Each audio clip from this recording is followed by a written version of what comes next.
What it do, man? It's your boy LP, aka LPZ, and I want to drop the first of many epistles. This is called the Car Epistles, Volume 1. The Car Epistles, Volume 1. And this is just a letter that I want to write via video blog. Just to talk about certain things. And the first thing I want to talk about is the breakdown in communication with our youth. If you look at any relationship, if the communication is not where it needs to be, that relationship is going to eventually crash, and it's no longer going to be any good. Whether it be with your spouse, your wife, your husband, your girlfriend, your boyfriend, your best friend, if y'all do not communicate effectively, your relationship will not work. Unfortunately, with our youth and young adults, especially in the church, there is a breakdown in communication, and we definitely have to make that take that communication barrier down. Let's look at several areas of communication that our young people, that we have to have together in order to reach our young people or to teach our young people. There's one area that a lot of people are very uncomfortable with, and that's verbal communication from the perspective of the way a lot of our young people speak, the way our young people talk. We are in a society that is influenced heavily by the hip-hop culture. And in the hip-hop culture,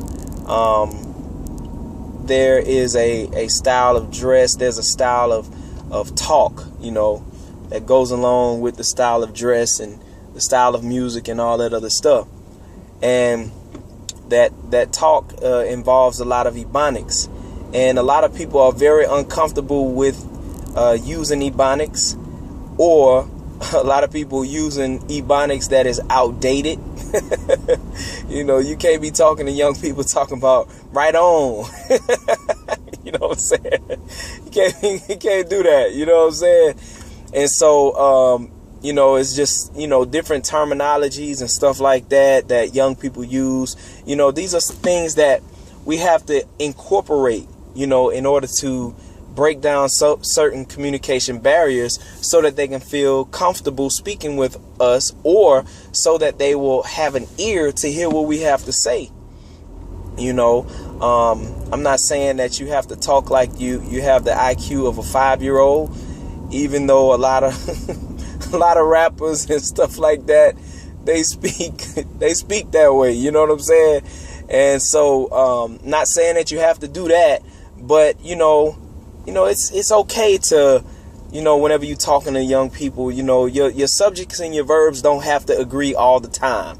You don't have to pronunciate and enunciate and use correct diction every time you're speaking with young folk, because when you do that, you make them feel very uncomfortable.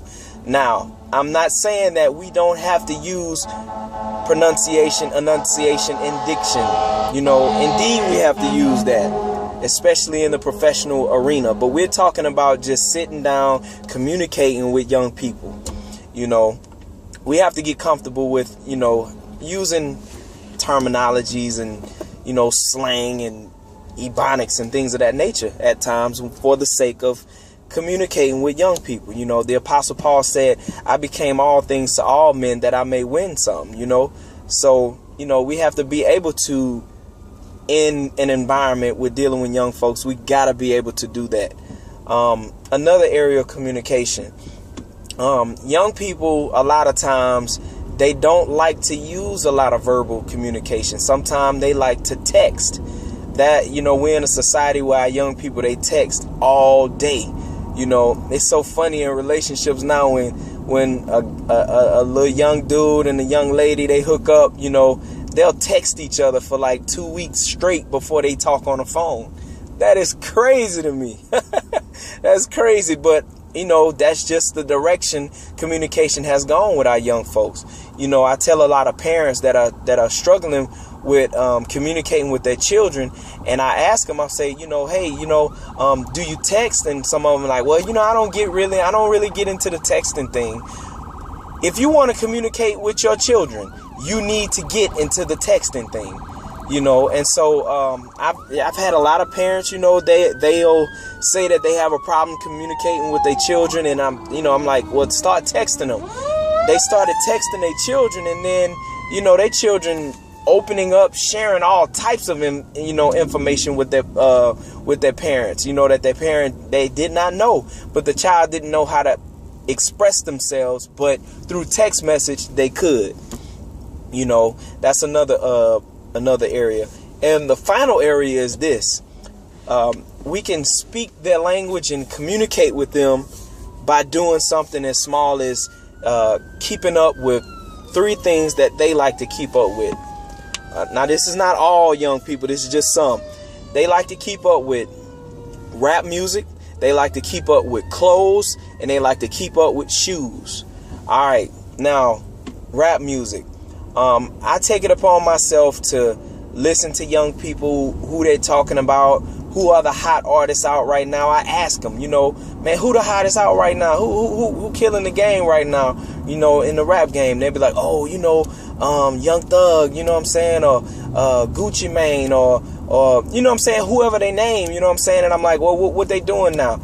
Like, man, Gucci Mane just dropped, another mixtape. Okay, Gucci Mane have been in jail for a little over a year now, I think, but he put out 5 mixtapes in the past year,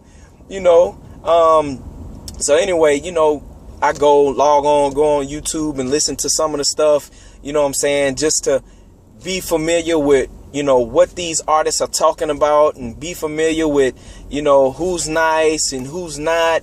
So whenever I sit down with young people, I can talk to them about this stuff and talk to them, about who's hot and who got skills and who don't, So that's what they like. And if you talk about what they like, the line of communication is open.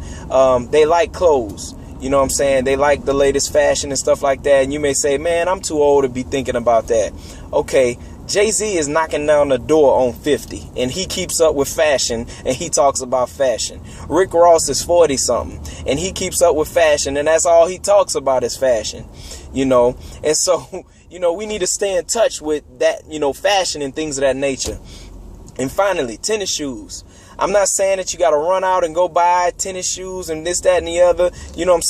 Go stand in line for tennis shoes. That's crazy. I've never stood in line for a pair of tennis shoes or anything like that.